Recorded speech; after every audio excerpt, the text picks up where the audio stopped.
নমস্কার, সাফল্যের পেন্সিল চ্যানেলে তোমাদের স্বাগত। তোমাদের জন্য দারুণ সুখবর।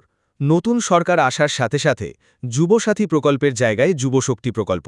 এবার এই যুবশক্তি প্রকল্পের জন্য যারা যারা তোমরা ফর্ম ফিল করবে, কিভাবে তোমরা ফর্ম ফিল করবে, কি ক্রাইটেরিয়া ফুলফিল করতে হবে, কি ডকুমেন্টস লাগবে, প্রত্যেকটি তথ্য থাকবে আজকের ভিডিওর মাধ্যমে। ভিডিওটা প্রত্যেকের জন্য খুব গুরুত্বপূর্ণ, কারণ এখানে তোমরা অনলাইন অফলাইন দুরকম মাধ্যমেই আবেদন করতে পারবে। ভিডিওটা প্রত্যেকের জন্য খুবই গুরুত্বপূর্ণ, কারণ প্রত্যেকটা স্টেপ তোমরা যদি ফলো করো তাহলেই তোমরা এখানে আবেদন করতে পারবে এবং আবেদন করার জন্য যে ক্রাইটেরিয়া সেগুলো তোমরা জানতে পারবে। অবশ্যই বলবো শেষ পর্যন্ত দেখবে। ওকে, আচ্ছা, তো প্রথমে বলে দিই যে এলিজিবিলিটি ক্রাইটেরিয়া কি প্রয়োজন। দেখো, প্রথমত হচ্ছে যারা ওয়েস্ট বেঙ্গলের স্থায়ী বাসিন্দা তারাই আবেদন করতে পারবে, এবং you must be an Indian citizen, ভারতীয় নাগরিক হতে হবে। Unemployed at the time of application, অর্থাৎ অ্যাপ্লিকেশনের ডেট থেকে তুমি আনএমপ্লয়েড যদি থাকো তারাই আবেদন করতে পারবে, অর্থাৎ বেকার যুবক যুবতীরা আবেদন করতে পারবে। এজ লিমিটের ব্যাপারটা বলে রাখি যে এক্স্যাক্ট কোনো রেঞ্জ কিন্তু নেই। পরবর্তী দেখো, তোমাদের ব্যাঙ্ক অ্যাকাউন্ট লিঙ্ক করা থাকতে হবে আধার কার্ডের সঙ্গে। এটা কিন্তু খুব ইম্পর্টেন্ট, কারণ তোমরা যুবসাথীর জন্য যখন অ্যাপ্লাই করেছিলে তখনও যেরকম ছিল তোমাদের ব্যাঙ্ক অ্যাকাউন্টের সঙ্গে আধার লিঙ্ক করা, এখানেও কিন্তু সেই ব্যাপারটা থাকবে। এবার দেখো, when you found a job, অর্থাৎ তুমি যদি চাকরি পেয়ে যাও তাহলে কিন্তু আর মান্থলি ৩,০০০ টাকা যে সরকারি প্রকল্পের ফেসিলিটি সেটা কিন্তু আর পাবে না, মানে স্টপ হয়ে যাবে। তার কারণ হচ্ছে যে এটা যেহেতু বেকার যুবক যুবতীদের জন্য মানে একটা খরচ চালানোর জন্য দেয়া হচ্ছে, তোমার চাকরি হয়ে গেলে এই সুযোগটা আর তুমি কিন্তু পাবে না, ঠিক আছে? যেটা যুবসাথীর ব্যাপারে ছিল ১৫০০ টাকা ছিল, এখানে কিন্তু তোমার ৩,০০০, ঠিক আছে?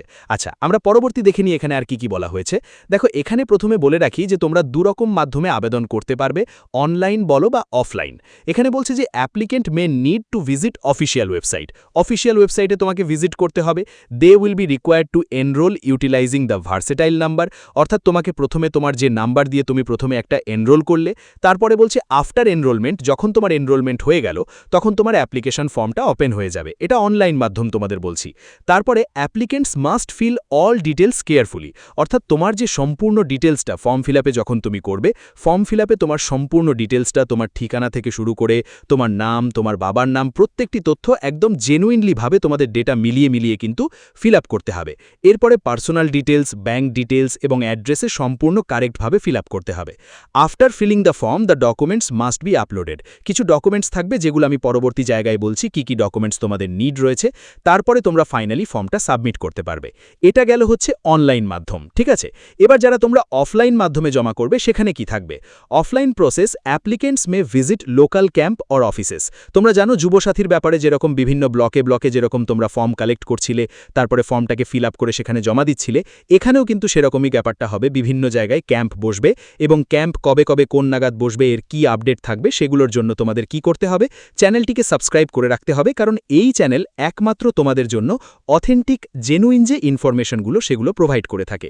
পরবর্তী হচ্ছে প্রয়োজনীয় যাবতীয় ডকুমেন্টসগুলোকে সেলফ অ্যাটেস্টেড করে তোমরা জমা দিতে পারবে। সেই ক্যাম্পেই তোমরা জমা দিতে পারবে, ঠিক আছে? তো বোঝা গেল। এবার তোমাদের যে ক্যাম্প কোথায় বসবে, দেখো তুমি যে জেলা থেকে বিলং করছো, ঠিক আছে, সেই জেলার মধ্যেই কিন্তু বিভিন্ন জায়গায় বিভিন্ন ব্লকে কিন্তু তোমাদের এই ক্যাম্প বসবে। সেখান থেকেও তোমরা অফলাইনে মানে ফর্ম কালেক্ট করতে পারো, আবার জমা দিতে পারবে। এবার দেখো, যদি তোমাদের যুবসাথীর জন্য যারা আবেদন করেছিল সেই ডেটা অনুযায়ী যদি ব্যাপারটা হয়, তাহলে কিন্তু এতটা কিন্তু প্রবলেম হবে না, কারণ খুব ইজিলিভাবে ব্যাপারটা হয়ে যাবে এবং শুধু প্রকল্পের নামটা চেঞ্জ হয়ে যাবে, ঠিক আছে? তো সেক্ষেত্রে কাজটা কিন্তু আরও সহজ হয়ে যাবে এবং খুব দ্রুত কিন্তু প্রসেসটা এগোবে। ওকে, আচ্ছা, পরবর্তী সময় যা হবে সেটা নিশ্চয়ই তোমাদের কাছে আপডেটটা থাকবে। এবার দেখো, তোমাদের একটা ব্যাপার আমি ক্লিয়ার করে দিই যে যুবসাথী আর যুবশক্তির মধ্যে যদি তোমরা কম্পেয়ার করো সেই ব্যাপারটা একবার বুঝে নাও যে ফিচার্সগুলো রয়েছে। দেখো, যুবসাথী প্রকল্প, যুবসাথীর ক্ষেত্রে তোমাদের ১৫০০ টাকা মান্থলি অ্যামাউন্ট ছিল, এবং যুবশক্তির জন্য ৩,০০০ টাকা, মানে ডবল, ঠিক আছে, ডবল। এবার হচ্ছে হু ক্যান অ্যাপ্লাই, কারা আবেদন করতে পারবে, যেটা যুবসাথীর জন্য ছিল ২১ থেকে ৪০ বছর। কিন্তু এখানে যেটা বলা হচ্ছে যুবশক্তির জন্য আনএমপ্লয়েড ইউথ, অর্থাৎ তুমি যদি একজন বেকার যুবক যুবতী যদি থাকো, তুমি যদি কোনো চাকরি যদি না করো, মানে সরকারি চাকরি বা করে যদি না করো, ব্যবসা ক্ষেত্রে কোনো সমস্যা খুব একটা বেশি হবে না, তাহলে কিন্তু তুমি অ্যাপ্লাই করতে পারবে। এজের ব্যাপারটা কিন্তু কোনো লিমিটেশন এখানে কিন্তু প্রোভাইড করেনি। যদি দেয় তো নিশ্চয়ই আপডেটটা দিয়ে দেবো। টিল হোয়েন মানে কত দিন পর্যন্ত পাবে। যুবসাথীর ক্ষেত্রে যেমন ছিল ৫ বছর পর্যন্ত ম্যাক্সিমাম পিরিয়ড ছিল, এখানে হচ্ছে যত দিন তুমি চাকরি পাচ্ছ তত দিন এই ফ্যাসিলিটি থাকবে। ব্যাপারটা বোঝা গেল, এটা কিন্তু অনেক বড় একটি সুযোগ। এর পরবর্তী হচ্ছে স্ট্যাটাসের ক্ষেত্রে এখানে বলছে যে এটা 7ই মার্চে লঞ্চ হয়েছিল। তো এখানে বিজেপি যেহেতু সরকার গঠন করেছে, তো সেক্ষেত্রে এক্সপেক্টেড জুন মাস নাগাদই কিন্তু এর এফেক্টটা শুরু হয়ে যাবার সম্ভাবনা রয়েছে। ঠিক আছে, তো এখানে তোমাদের রেজিস্ট্রেশনের ব্যাপারটা বিভিন্ন জায়গায় বিভিন্ন ক্যাম্পেইন হবে, তার মাধ্যমে তোমাদের ডিস্ট্রিবিউশন করা হবে। এইবার দেখো সবথেকে ইম্পর্টেন্ট পার্ট হচ্ছে ডকুমেন্টস। কি ডকুমেন্টস নিড আছে ভালো করে বুঝে নাও। দেখো এই ডকুমেন্টস ছাড়া কিন্তু অ্যাপ্লাই করাই যাবে না, ভালো করে ব্যাপারটা বুঝে নেবে। হ্যাঁ, এবার দেখো যে তোমাদের এখানে আধার কার্ড লাগবে, সেটা যেন মোবাইল নাম্বারের সাথে লিঙ্ক করা রয়েছে। অনেকে আছে আধার কার্ড আছে কিন্তু মোবাইলে এখনও লিঙ্ক করেনি, তাদের কিন্তু হবে না, কারণ সরকারি প্রকল্পের ফেসিলিটি পেতে গেলে একটা কথা মনে রাখবে, আধার কার্ডের সঙ্গে মোবাইলের লিঙ্ক কিন্তু থাকাটা অত্যাবশ্যক। এরপরে হচ্ছে ভোটার আইডি কার্ড, তারপর হচ্ছে ব্যাংকের পাসবইয়ের ফার্স্ট পেজ, সেটা কিন্তু লাগবে, কারণ তোমাদের ডিবিটি করানো থাকতে হবে। ঠিক আছে, এরপরে হচ্ছে পাসপোর্ট সাইজের ছবি, তারপরে সিগনেচার, সেটা তোমাদের প্রয়োজন আছে। তারপরে এডুকেশন কোয়ালিফিকেশন। দেখো এডুকেশন কোয়ালিফিকেশনে যেহেতু এখানে একটা কোনো ধার্য হয়নি, তবে এখানে 10th পাসই কিন্তু থাকার সম্ভাবনা রয়েছে। ভাই ন্যূনতম যোগ্যতা একটা 10th পাস তো দরকার, কোনো সরকারি বা কোনো জায়গায় চাকরি করতে গেলে এখন 10th পাস যোগ্যতাটা দরকার হয়।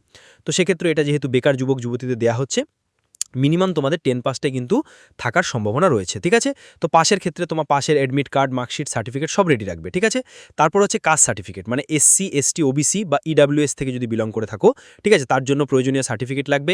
ফিজিক্যাল হ্যান্ডিক্যাপ্ট হলে তারও সার্টিফিকেট কিন্তু রেডি রাখবে। অ্যাক্টিভ মোবাইল নাম্বার, অবশ্যই তোমাদের ওটিপি ভেরিফিকেশন হবে, সেটাও কিন্তু প্রয়োজন আছে। ওকে, আচ্ছা এবার হচ্ছে যে আবেদন কবে থেকে শুরু হবে। দেখো তোমাদের জুন মাস থেকেই কিন্তু সব থেকে মেন পসিবিলিটি রয়েছে আবেদন শুরু হওয়ার। ঠিক আছে, এবং এখানে যদি পুরনো ডেটা অনুযায়ী, আবার বলছি যুব সাথীর যদি তোমাদের পুরনো ডেটা অনুযায়ী ব্যাপারটা হয়, তাহলে কিন্তু অনেক ইজি হবে, খুব তাড়াতাড়ি কিন্তু প্রসেসটা এগোবে। আর যদি তোমাদের নতুনভাবে হয় অ্যাপ্লিকেশন হয়, ঠিক আছে, বা এনরোল করতে হয়, তাহলে কিন্তু একটু সময় লাগবে। ঠিক আছে, প্রসেসগুলো কমপ্লিট করতে, কিন্তু জুন মাস থেকে কিন্তু এক্সপেক্টেড তোমাদের শুরু হয়ে যাওয়ার সম্ভাবনা। ঠিক আছে, তো এখানে তোমাদের যেসব সম্ভাবনা, যে নিয়মাবলী যেগুলো আমি তোমাদের বললাম, সেগুলো কিন্তু সরকারিভাবে চূড়ান্তভাবে পরবর্তী সময় কিন্তু ঘোষণা করা হবে। তবে যেগুলো থাকবে এগুলো কিন্তু সম্পূর্ণ তোমাদের কাছে ক্লিয়ার করলাম। আশা করি ভিডিওর মাধ্যমে প্রত্যেকটি তথ্য তোমাদের কাছে তুলে ধরতে পেরেছি। ভিডিওটা প্রত্যেকের জন্য খুবই ইম্পর্টেন্ট, বেশি করে শেয়ার করো যাতে প্রত্যেকে এই ইনফরমেশনটা পায়। কারণ তোমরা অনেকেই কমেন্ট করছিলে যে স্যার যুব শক্তির ব্যাপারে কি আপডেট রয়েছে, সেই আপডেটটা দিন। তো সেই আপডেটটাই তোমাদের কাছে আমি প্রোভাইড করলাম। ঠিক আছে, তো যদি ভিডিওটা ভালো লাগে একটি চ্যানেল লাইক করে রাখবে, চ্যানেলকে সাবস্ক্রাইব করে রাখবে, বেল আইকনটাকে অল করে রাখবে। এখনের মতো এইটুকুই, টাটা।